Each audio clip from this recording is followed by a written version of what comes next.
Could Arnold Schwarzenegger be able to beat modern day bodybuilders of recent modern history and today, uh, as he was back then in the 60s and 70s at his physical peak as a professional bodybuilder? If you look at him in 1974, he's a bit bigger, right?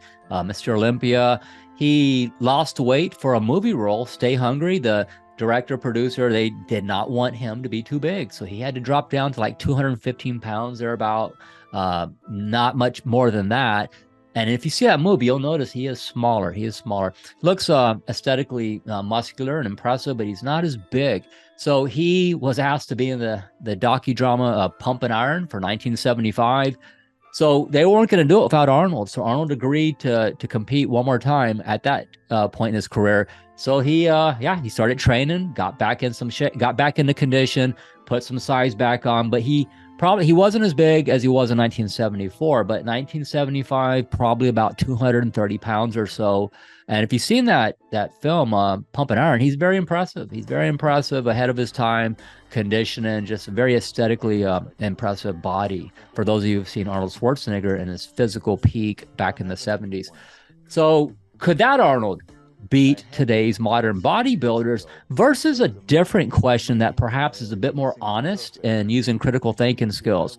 Could Arnold Schwarzenegger, had he been born today in the modern era, born today, could you imagine if it was 2023, if there was a man out there, if Arnold Schwarzenegger was 18 years old, right, only been training for maybe 5 years, 4 years, whatever, could Arnold Schwarzenegger, born today, have an access to the technology, training options, everything that we know about nutrition, having access to perhaps a dieting coach or coaching and bodybuilding, has a good experience bringing someone into condition, right? And more specifically, this version of Arnold Schwarzenegger, had he been born today, training intentional with in mind the standards of today for what is expected in modern day bodybuilding, that definitely, for sure, would have an effect on how Arnold would develop his body, right, within its genetic potential. Because there's different things going on here. There's the standard of the day, which drives the training of a bodybuilder, and which drives how far they push themselves of what they're trying to achieve in terms of an aesthetic look, by how the judges critique and judge bodybuilding: symmetry, muscularity, conditioning, definition. What's the standard of the era? That is so important, because we're going to look at different things in this video. By the way, this logic goes both ways. If you took a Phil Heath, a Dorian Yates, a Lee Haney, any of these more recent modern history Mr. Olympia bodybuilders, if you were to place them in 1960, right, 1973 perhaps, and based on the standards of those days back then, in terms of what is expected to be able to win a bodybuilding contest, approaches towards nutrition, what was the comfort level for what would be considered lean or ripped, right, for that era? How did the judges, score you in terms of being able to win a bodybuilding contest? Would Lee Haney, Phil Heath, Dorian Yates, right?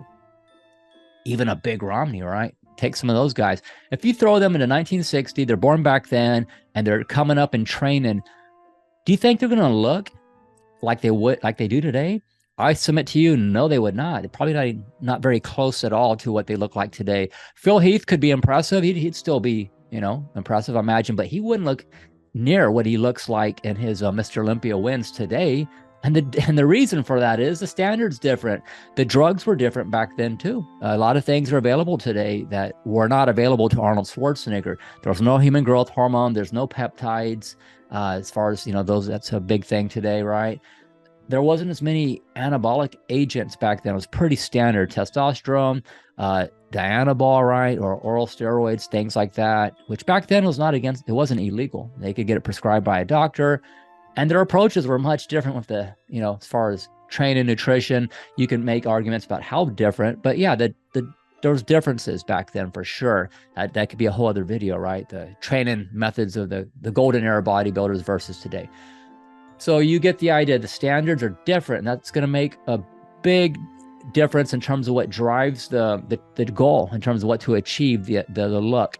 So there is that. So someone like Dorian Yates would probably be athletic looking, impressive, perhaps relatively big for that time period, but he's not going to have the freaking grainy, chiseled conditioning look back in, if he was competing in the 60s or 70s. Just wouldn't happen because the standard's different back then. There was no, like I mentioned, the human growth hormone drug was not available, etc. So you're going to see this logic flow both ways. So if we're going to ask the question, could Arnold Schwarzenegger be competitive today, whether he competed in the classic bodybuilding category or the open class? Could he place top 10, top 5? Could he even be a Mr. Olympia in this era? So if we're going to ask that question, then it's fair to ask, if you take, Dorian Yates, Phil Heath, a Big Romney, any of these individuals, and put them in 1960, right? Would they place top 5 back then? Maybe they would. Would they be top 10? Could they be a Mr. Olympia back then? Would Big Romney beat Sergio Oliva, right? Sergio Oliva is considered one of the most gifted genetic freaks, right? The original gift, right? If you want to talk about Phil Heath, you call it the gift because of his genetics. Well, that would be Sergio Oliva back then. So let's look at things like Big Romney's legs. His legs are huge. I mean, freaking ridiculous. Doesn't even make any sense. You could look at any of these mass monsters, if you want to use the term mass monster, right? So would they have that look 1960s or 1970s? I would submit no, they would not. You would not see Big Romney having legs in 1960s or 70s as they are today. So I'm going to bring up something too that may sound controversial to other people, maybe not. Some people can be dismissive of what I'm about to bring up next. So the truth is, you don't need to take my word for it. There's plenty of people who know what way better than I do as far as what competitive professional bodybuilders use these days, right? So side enhancement injection with oils, right? Synthol oil. So some people, you see some of these ridiculous people that just overdo it, like that Russian guy with like the Popeye looking arms, whatever situation's going on. I think he called him the Russian Popeye. There's other people, right? I think it's in Brazil. You see a bunch of people just injecting themselves with ridiculous amounts of synthol oil. So I'm not talking about those extreme ends. So what I'm talking about can be the individuals who have knowledge of this culture and bodybuilding, that professionals will use a conservative amount of synthol side enhancement oils, just enough to help the muscles appear more fuller, puff them out a bit more, right? So this type of look is not real muscle growth, if you will. It's not from training and nutrition. That's oil in the muscle belly that pushes it out a bit. And if you pay attention and look at some of these professional bodybuilders, you can tell something is going on. And sometimes you even see some issues at the injection sites for the side enhancement oil, whether it's in their bicep area, the arm, even in the lat area, and so on. So those of you who have heard about this before, you know exactly what I'm talking about. So this type of stuff would not be around in the 60s and 70s, right? No, Big Romney's not going to be able to inject his legs with side enhancement oils or whatever else part of his body that he's injecting, the delts. And you can tell it's obvious in the delts for a lot of these bodybuilders. I'm not going to call anybody out, but there's some Mr. Olympias and some people, they'll compare these people to Arnold, and that's what annoys me. They're comparing people who are not only juiced up more to the hilt than what Arnold was back then, but they're also got all filled up with some side enhancement oils too.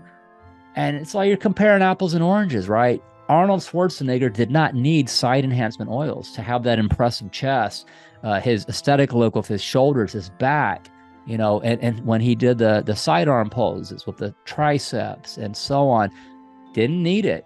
His foundation was his training, obviously the nutrition for what was working for him back then, and then just the basic available steroids that they all were using back then. So this logic that flows both ways, right?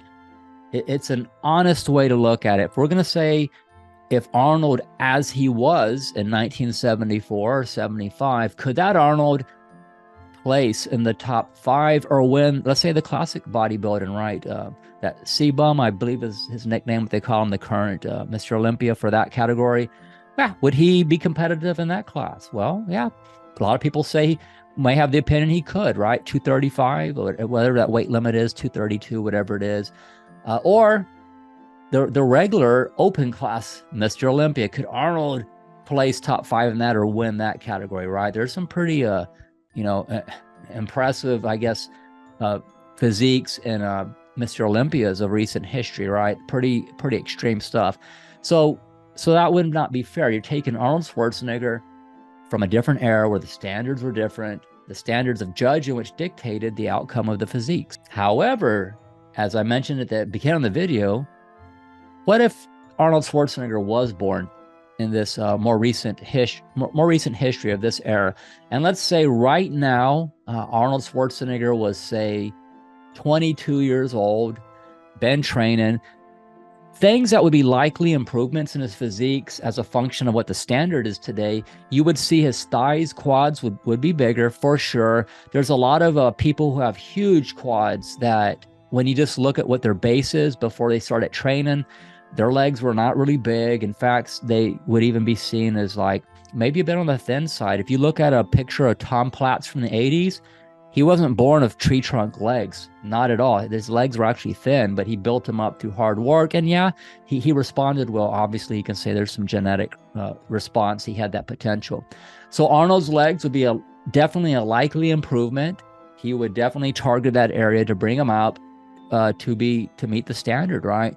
You would probably see more thickness in his back, which was already thick for back then in that era. The chest, already one of his strengths. Yeah, that would probably be, ridiculous looking, even more impressive, right? Arms, not an issue for Arnold, right? His arms are going to always be impressive. So he definitely probably would be, a turbocharged or Arnold 2.0. He probably would come in condition, 245, 250 pounds, maybe heck 265, right? He would not need any more than that, right? On his frame being probably more realistically 6'1" tall, based on what I've read about Arnold and people who knew him, not 6'2". He billed himself as 6'2". A lot of people say he's closer to the 6'1" mark, but that's not really important. So yeah, he's a taller than average bodybuilder either way. So in today's lineup, most professional bodybuilders, are less than 6 foot tall. You could even argue that most professional bodybuilders are under 5'10", right? Maybe under 5'11", under 5'10". So Arnold, with his height, the expected improvements that you would expect to see if he was training with today's technology, today's standard, everything is available, you would expect him to tower over the competition, right? Yeah, there's taller bodybuilders today too. It's a bit more common than back then, but on average, Arnold's going to be taller than most of the people in the lineup. That's the point. So he's going to have that advantage. He's going to still have that advantage.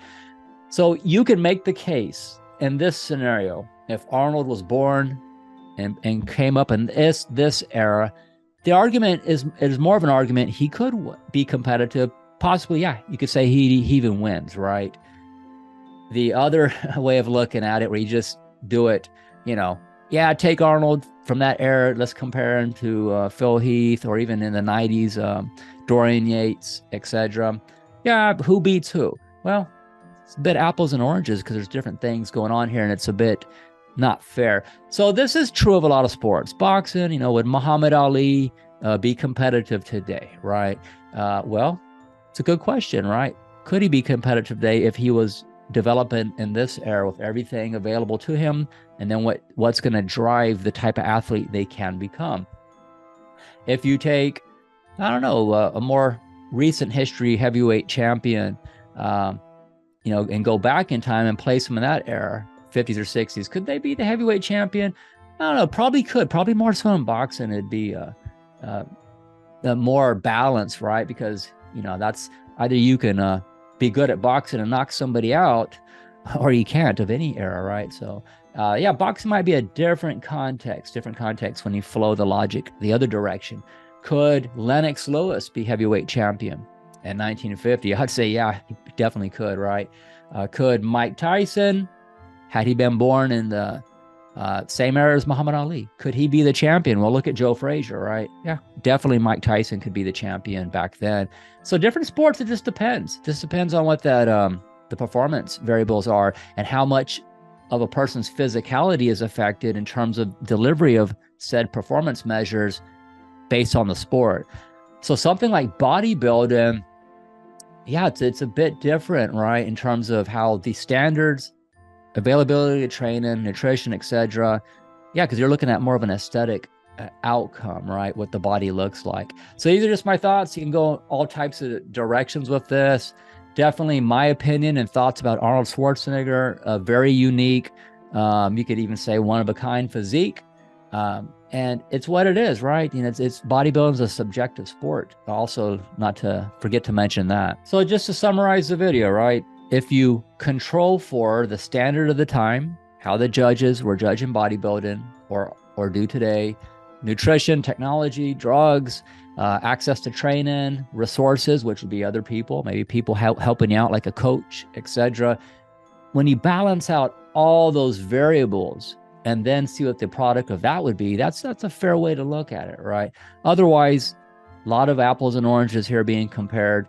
And then also, especially of bodybuilding, you know, would Dorian Yates look the same in 1950 or 60 if he came up in that era? I would say no, he does not. He's not going to be ripped. He's not going to have the granite look and so on. What about Branch Warren, right? The real granity look that he was known for. Are you going to see him look like that if he's competing in 1965 in the IFBB or 1974 IFBB? I would say no. Someone might disagree. So what are your thoughts, right? Do you think these are fair observations? Maybe you have a different way of looking at it. Very subjective when in terms of what you think is a better physique, bodybuilding. My thoughts are, whether Arnold would be Mr. Olympia today or not, definitely would be a very impressive physique to behold had he grown up today with our standards that drive the training, the diet, and how that influences what people look like. So my name is James Hunter. This is my 2 Cents channel. I make videos about a lot of different topics, about my thoughts and opinions about things. If you have any comments about, this Arnold, could he have won today? Drop your opinion below. Maybe you can do voting in the comments. Could Arnold win had he been of this era today and had access to all the things I just mentioned? Or maybe no, he does not. So if you like the video, the topic, and maybe you can look at my channel. I got other topics too. I'd appreciate it if you'd like to subscribe, like the video. Thank you and have a good day.